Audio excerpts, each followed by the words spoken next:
Hello everybody, Pinstripe here and welcome back to the battle plan. Today we'll be going over and talking about the multiplayer map known as the Lake. Now this map is considered a favourite within the community and for good reason. The first thing you'll notice when you play on this map is how difficult it is to actually stand in a safe spot, and what I mean by that is an area on the map where you aren't in any danger of being damaged by environmental hazards, because oh boy, there are plenty of them on this map. Once again, we'll be breaking down all of the callouts on this map and going over the strengths and weaknesses of each class when playing on the Lake. So feel free to pause the video so you can study each callout, as I'll be referring to these in detail as we go along.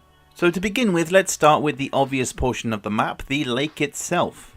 Now this is a big body of water that completely covers the center of the map and is made even more dangerous by the fact that it is flanked by two large minefields. The main problem players will have if their pigs land in the lake is the possibility that they may actually end up swimming towards and eventually onto the minefield, which usually, 9 times out of 10, will spell disaster. Sure, there is a chance that you could get lucky and have your pig swim towards the island, but regardless, this is generally considered to be one of the most dangerous places to stand, so personally I wouldn't advise it. So heading inland, we have the bay, which is perhaps the most open area of this map. There is a high chance you could have your pigs blasted into the water or minefields from here. However, you could avoid it by hugging the cliff face when you find yourself positioned in this area. Overlooking the bay, we have Pickup Point, where we find a collectible guided missile crate. This area is even more dangerous to remain in because of how close you are to those environmental hazards. And the same goes for Pickup Hill, as the elevation above the environmental hazards can make you an easy target for enemy sappers. Moving further along, and we have Ridge, which runs parallel with the Death Zone, which is a large minefield located at the back of the map.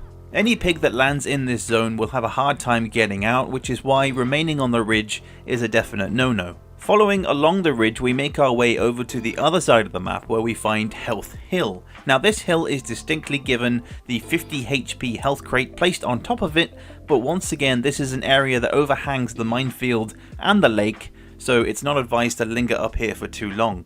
And finally we come to what I like to call the square, which is a slightly elevated area containing bridges that sits above a large minefield. In total, there are 6 individual minefields on this map that make it very difficult to remain in one place at any given time. The sculpting of the terrain seems to funnel everything into the center lake, as the areas that contain high ground do not provide any kind of advantage. So essentially every area on this map poses some kind of risk to your pigs. The spoils of war, being that of weapon and health crates, are cleverly placed in areas that can easily draw players in before suddenly punishing them for poor positioning. Collecting supplies on this map is a double-edged sword, unless you give yourself enough time to maneuver yourself away from those troublesome parts of the map. The lake keeps players on their toes and reminds them that if they're caught napping, in other words in a bad position, you will be punished heavily for it, so long as your opponent has the means to capitalize on your own mistakes. And this is where our first class comes in, the Sapper. We all know that this class's main strength is his ability to get up close and personal through the use of the TNT and shrapnel grenades, and the lake is simply the perfect map for the Sapper.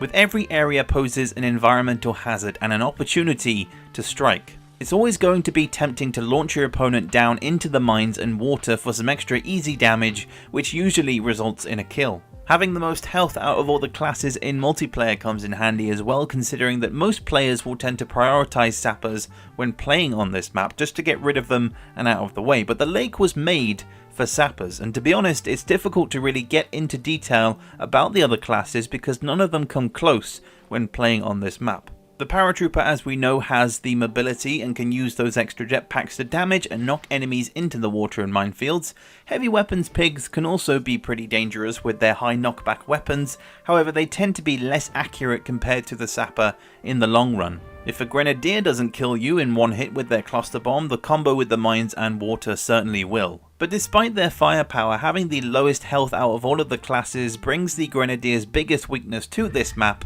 as any combo with mines and water is guaranteed near enough to be a kill. Scouts might get lucky in hiding their position, but I find them to be pretty weak on this map. The addition of the guided missile pickups also doesn't help their situation, as once their position has been found, they can easily be knocked around.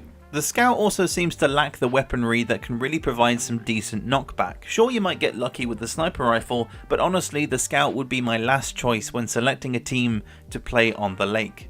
And finally we have the Orderly. Boy, if this class wasn't vulnerable enough, the lake really brings those vulnerabilities to the forefront of this class. Interestingly, the Rifle Burst is a decent mid-range rifle that can provide some hefty knockback in the right hands, but if we're focusing on the non-offensive side of the Orderly's game, this map doesn't offer much in the way of protection when you're doing some healing. I think especially in competitive play, the medic is one of the first targets your opponent is likely to go for, so if you do get unlucky with your starting spawn point, then I'm afraid you're going to have to kiss your ability to heal goodbye. And that leads on to my next point, the spawn positions themselves. The map's overall design means there will ultimately be several spawn positions that are considered bad. The worst one of these is positioned right next to the death zone. The lack of space on this map means that unlucky spawn positions become inevitable, as there just isn't enough room to space everyone out in a starting position that can be considered fair from all angles. But I guess at the time of Hog's development, the team wasn't really thinking about players still playing this game competitively 20 years later, and it was literally just a case of let's spread the pigs out across the map and go from there. The lake is quite a popular map within the community and the competitive scene, and I definitely place it up there with the likes of the iconic Ice Flow and Square Off maps. It's a map where positioning is key and where sappers will thrive, and it's a map where high ground isn't usually sought after and minefields are aplenty. And that is really all I have to say about the lake because, well, it's pretty self-explanatory. But as always, I want to know what you guys think of this map. Do you agree with my findings? Is it one of your favourites? And if so, why?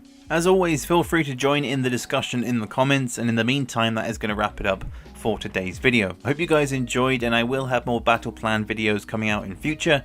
Don't worry, I haven't forgotten about this series, I just tend to be a little bit slow in producing these types of videos. So yeah, that's it for the lake, that's it for me, and I will catch you guys later for the next one.